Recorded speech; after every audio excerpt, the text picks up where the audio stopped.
بسم اللہ الرحمن الرحیم۔ جمعۃ المبارک کا دن تھا۔ بصرہ شہر ابھی نیا نیا آباد ہو رہا تھا۔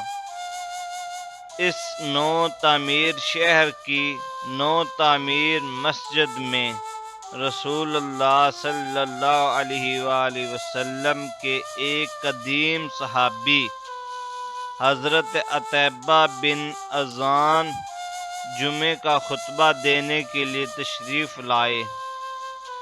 مسلمان خوش تھے کہ آج رحمت للعالمین صلی اللہ علیہ وآلہ وسلم کے ایک قدیم جانثار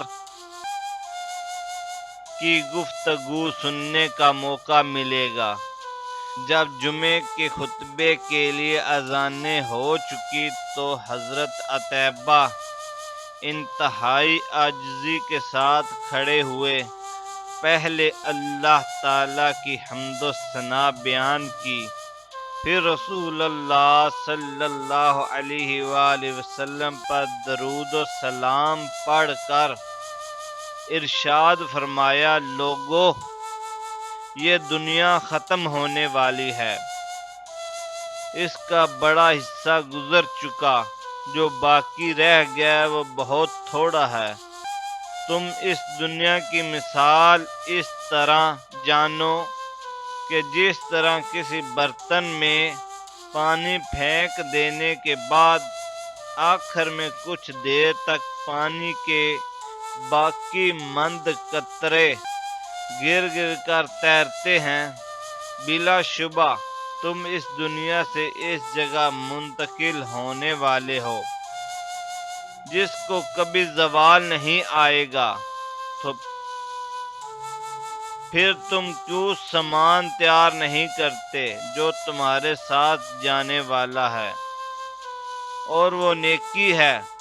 لوگوں، مجھے رسول اللہ صلی اللہ علیہ وآلہ وسلم نے بتایا تھا کہ جہنم اس قدر گہری ہے کہ اگر ایک پتھر اس کے کنارے سے گرایا جائے تو 70 سال میں بھی اس کی گہرائی تک نہ پہنچ سکے گا۔ لیکن اللہ کی قسم جہنم ضرور بھری جائے گی۔ کیا تم اس پر تعجب کرتے ہو؟ اللہ کی قسم مجھ سے جنت کے دروازوں کی وسعت بیان کی گئی ہے۔ اس کی مسافت 40 سال کی ہوگی، لیکن ایک دن ایسا بھی آئے گا جنت کے دروازے بھرے ہوئے ہوں گے، ان پر سخت ازدحام ہوگا۔ لوگوں، ایک دن وہ تھا کہ میرے علاوہ صرف 6 آدمی رسول اللہ صلی اللہ علیہ وآلہ وسلم پر ایمان لائے تھے۔ ہماری غریبی کا یہ عالم تھا کہ ہم درختوں کے پتے کھا کر جان بچاتے تھے، جس سے ہماری آنتوں میں زخم ہو جاتے تھے، اور لباس کا یہ حال تھا کہ ایک دفعہ مجھے چادر ملی، میں نے اس کو پھاڑ کر 2 حصے کیے، ایک میں نے تہبند بنایا اور دوسرے کا سعد بن مالک فتح ایران نے۔ آج اللہ تعالیٰ کا فضل احسان ہے کہ ہم میں سے ہر کوئی کسی نہ کسی شہر کا امیر ہے۔